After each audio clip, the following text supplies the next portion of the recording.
2024 September నెల 1వ తారీఖు దగ్గర నుంచి 30వ తారీఖు వరకు వృషభ రాశి ఫలితాలు. తులా వృషభయోర్భృగు. తులా వృషభ రాశులకి శుక్రుడు అధిపతి. శుక్రుడు పంచమంలో చాలా బాగున్నాడు. వృషభ రాశి ఎట్లా వచ్చింది? కృత్తికా నక్షత్రం 2, 3, 4 పాదాలు, రోహిణి నక్షత్రం 1, 2, 3, 4 పాదాలు, మృగశిర నక్షత్రం 1, 2 పాదాలు. బాగా గుర్తుపెట్టుకోవాలి. కృత్తికా నక్షత్రం 2, 3, 4 పాదాలు, రోహిణి నక్షత్రం 1, 2, 3, 4 పాదాలు, మృగశిర నక్షత్రం 1, 2 పాదాలు కలిసి వృషభ రాశి. ఈ వృషభ రాశి ఫలితాలు మనం ముందుగా చెప్పుకున్నాం. ఈ వృషభ రాశికి 1ంట గురువు బాగాలేడు, 2ంట కుజుడు బాగాలేడు, 3ంట ఏ గ్రహం లేదు, 4ంట రవి బుధులు ఉన్నారు బాగాలేరు, మరి 5ంట కేతువు బాగాలేడు, 5ంట శుక్రుడు బాగున్నాడు, 10ంట శని బాగాలేడు, రాహు మాత్రం 11ంట బాగున్నాడు. రాహువు శుక్రుడు 2 గ్రహాలు మాత్రం బాగున్నాయి. అంటే 8 గ్రహాల్లో 2 గ్రహాలు బాగున్నాయి, 6 గ్రహాలు బాగాలేవు. ఈ 6 గ్రహాలు బాగాలేవు కదా, ఏమంటే మా పని అయిపోయిందా, మేము ఇంట్లో ఉండే పని లేదా, దేశాల మీద పోవాలా, మేము బతకాలా, మేము చావాలా, ఇట్లా ఆలోచిస్తారు చాలామంది. అటువంటి ఆలోచన చేయాల్సిన అవసరం లేదు. ఎందుకంటే ఈ దోషాలు ఎట్లా వస్తాయంటే మనం చేసుకునేటువంటి కర్మ వల్ల దోషాలు వస్తాయి. కర్మ అనేదానికి ఏంటంటే పని. సంస్కృతంలో కర్మము అనగా పని. మనం చేసే పని ఏం చేస్తున్నాము? మంచి పని చేస్తున్నామా, చెడు పని చేస్తున్నామా అనేది ముఖ్యంగా కావాలి. వివాహం కాని వాళ్ళకి తలా ఒక చెయ్యి వేసి వివాహం చేస్తే అది మంచి పని. మొగుడు పెళ్ళాం కాపురం చేస్తున్న వాళ్ళ కాపురం చెడగొట్టి మొగుడు పెళ్ళాలని విడగొడితే అది చెడు పని. ఇది చెడు కర్మ, అది మంచి కర్మ. ఇట్లా రకరకాలైనటువంటి కర్మలు ఉన్నాయి. దానికి ఏం చెప్పాడు భాగవతంలో? కర్మమున పుట్టు జంతువు కర్మమునను వృద్ధి పొందు కర్మమున చెడున్. కర్మమే జనులకు దేవత, కర్మమే సుఖ దుఃఖములకు కారణమధిప అన్నాడు. అందువల్ల మనం ఏదైనా చెడు కర్మలు, చెడు పనులు ఏదైనా చేసి ఉంటే ఇటువంటి బాధలు, ఇటువంటి ఇబ్బందులు, ఇటువంటి కష్టాలు వస్తాయి. అయితే ఇప్పుడు ఈ వృషభ రాశికి రాహు 11ంట ఉన్నాడు. ఈ రాశి వాళ్ళు ఎవరికైనా ఎక్కడైనా అప్పులు ఇచ్చి ఇక రావు అని వదులుకునే పరిస్థితి ఉంటే అవి మళ్ళీ తిరిగి వస్తాయి. మీ ఆస్తి ఎవరైనా కబ్జా చేసి పెద్ద బలవంతులు మీ ఆస్తిని స్వాధీనం చేసుకొని ఇక మనకు కాదు, ఇది జీవితంలో రాదు అనకంటే మనకంటే 3 తరాల ముందు స్వాధీనం చేసుకున్న ఆస్తి అయినా సరే ఇవాళ రోజున మళ్ళీ మీకు తిరిగి ఈ స్వాధీనం కావడానికి అవకాశం ఉంది. అయితే ఇది ఎట్లా?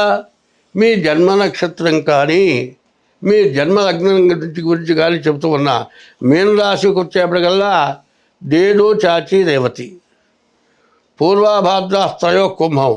పూర్వాభాద్ర 4వ పాదం, ఉత్తరాభాద్ర 4 పాదాలు, రేవతి 4 పాదాలు కలిసి మీన రాశి అవుతుంది.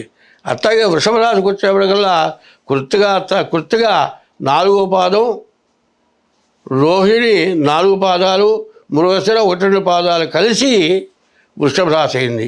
ఈ వృషభ రాశి యొక్క ఫలితాలు ఎట్లా ఉంటాయంటే 11ంట ఉన్నటువంటి రాహు వల్ల ఎప్పుడో ఎవరో ఆక్రమించుకున్నది మళ్ళీ తిరిగి మీ స్వాధీనం అయ్యేటువంటి పరిస్థితి కనపడుతుంది. ఎందుకంటే ఏకాదశంలో గురువు అధిపతి. అట్లాంటి గురువు వృషభ రాశికి అధిపతి. ఆ వృషభ రాశికి అధిపతి అయిన గురువు ఉండేటువంటి రాశిలో రాహు ఉన్నాడు. ఉన్నందువల్ల సడన్గా మీ ఆస్తి మీకు స్వాధీనం కావచ్చు, మీరు ఇచ్చిన డబ్బులు మీకు స్వాధీనం కావచ్చు. తర్వాత కేతువు బాగున్నాడు. సరైనటువంటి పెద్ద మనుషులు వచ్చి ఒరేయ్ ఇది ధర్మం కాదురా, వాళ్ళ గొప్ప చెప్పరా అని చెప్పి మీ ఆస్తి మీకు స్వాధీనం అయ్యేటువంటి పరిస్థితి కూడా మీకు ఉంటుంది.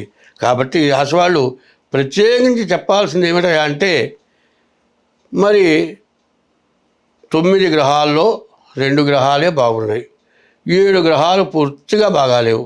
కాబట్టి ముఖ్యంగా మీ జాతకం చూపించుకోండి. మీ జాతక రీత్యా ఎట్లా జరుగుతోంది అనేది మీరు చూపించుకోవడం చాలా అవసరం.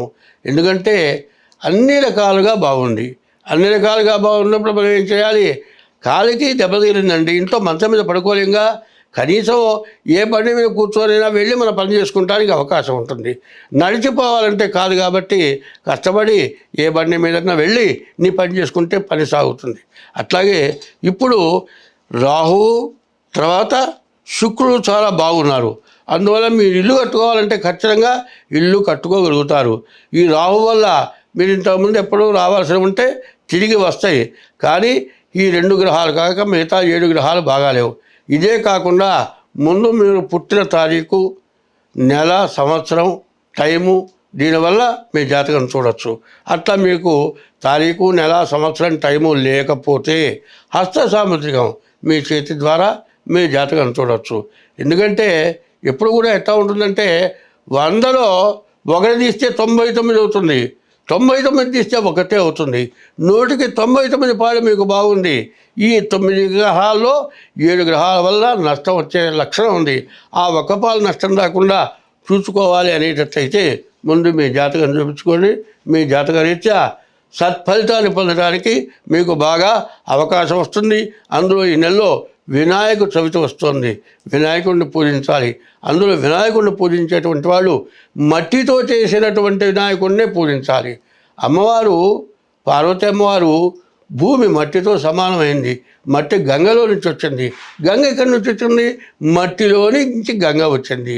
మనం గణపతిని పూజించి ఆ విగ్రహాన్ని తీసుకెళ్ళి గంగలో కలుపుతాము. ఆ గంగ ఎవరు? పార్వతి అమ్మ ఈశ్వరుడు యొక్క భార్య. ఆయన నెత్తిన పెట్టుకున్నాడు గంగ. ఆ తల్లి దగ్గరికి గణపతిని పంపిస్తున్నాం కాబట్టి రంగులు వేసిన బొమ్మలు, ఫ్లాస్టాక్ ప్యారిస్ బొమ్మలతో మీరు పూజ చేయొద్దు. మట్టితో పూజ చేస్తే మీకు మంచి ఫలితం వస్తుంది. ఏమీ లేదండి, ఇవాళ స్టీలు గిన్నెలు, ఇత్తడి గిన్నెలు, జన్మశరీర గిన్నెల్లో వండుకొని తింటున్నాం. ఒకప్పుడు మట్టి కుండల్లో వండుకొని తిన్నారు. మట్టి కుండల్లో తింటే ఆరోగ్యం బాగుపడుతుంది. అట్లాగే మట్టితో చేసిన వినాయకుడిని పూజిస్తే మీకు మంచి ఫలితం వస్తుంది. మీరు అందరూ బాగుంటారు. స్వస్తి.